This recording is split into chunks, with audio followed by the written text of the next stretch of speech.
中州丹会妖女其实有2个，没想到大家喜爱的曹颖只能排第2，难怪曹颖一开始看不起萧炎。因为他根本没把萧炎当作强劲对手看待。5大家族资格考核的时候，除了萧炎作为外援代表叶家之外，丹曹白秋4大家族全部到齐。值得一提的是，如果萧炎没有挂上叶家准女婿的头衔参加丹会大比，这次叶家肯定会被除名。虽然叶欣兰的天赋也算不错，可当时的她顶多只是一个5品炼药师，甚至连参加丹会大比的资格都没有。5大家族之中，丹家排名第1，曹家排名第2。曹家年轻一辈一共有3位天骄，除了之前被萧炎狠狠打脸的曹丹之外，曹家还有曹休和曹颖。曹休至少也是一位7品中级炼药师，炼丹天赋确实不错，可惜和萧炎相比还远远不够。曹家真正能有实力让萧炎称作劲敌的人只有曹颖。曹颖之所以会被称作曹家妖女，因为她身上挂着3个头衔，其一则是8品初级炼药师，因为曹颖22岁就可以炼出8品丹药，这样的天赋确实可怕。其二则是灵魂境界已经达到灵境，当然这和8品炼药师直接挂钩，如果灵魂境界没有踏入灵境，基本很难炼出8品丹药。其三则是丹塔3大巨头之一悬空子的爱徒，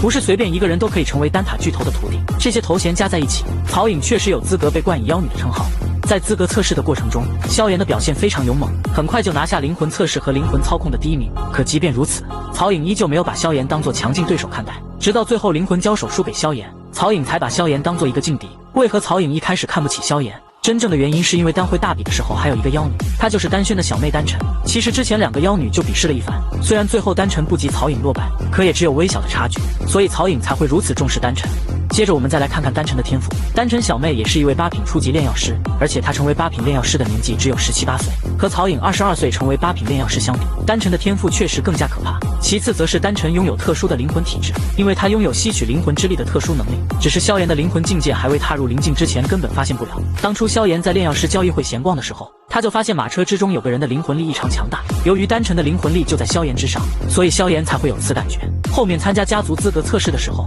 丹晨并未直接参加，而是派遣身为兄长的丹轩参加比试。其实这波操作和曹家一模一样，曹家一开始也是派出曹休参加测试，后面看不惯萧炎，曹颖才亲自出手替换曹休参加测试。本来白家也有一个小妖女，她就是白家白薇，可惜白薇的炼药水平只有6品高级，因此白家才派遣实力更强的白鹰参加测试。毕竟萧炎当时已经拿到7品中级资格，炼药等级已经超越白薇，所以白家老妖婆才会派遣白鹰参加5大家族测试。既然丹晨和曹颖一样都是天才妖女，那么丹会大比的结果会如何？相对来说，虽然丹晨小妹的天赋异于常人，可她的经验还是欠缺一些，最终导致丹晨炼出8品2色丹雷丹药，曹颖自然也会炼出8品丹药，只是丹晨的丹药成色和曹颖相比还是略微逊色，算起来还是曹颖厉害一点。当然最厉害的一人肯定是萧炎，萧炎也会炼出8品丹药，只不过这家伙还会使用药老传授的生灵之法提升丹药品质，结果搞出一个8品5色丹雷丹药，在最强挂王面前，就算妖女也会变得黯淡无光。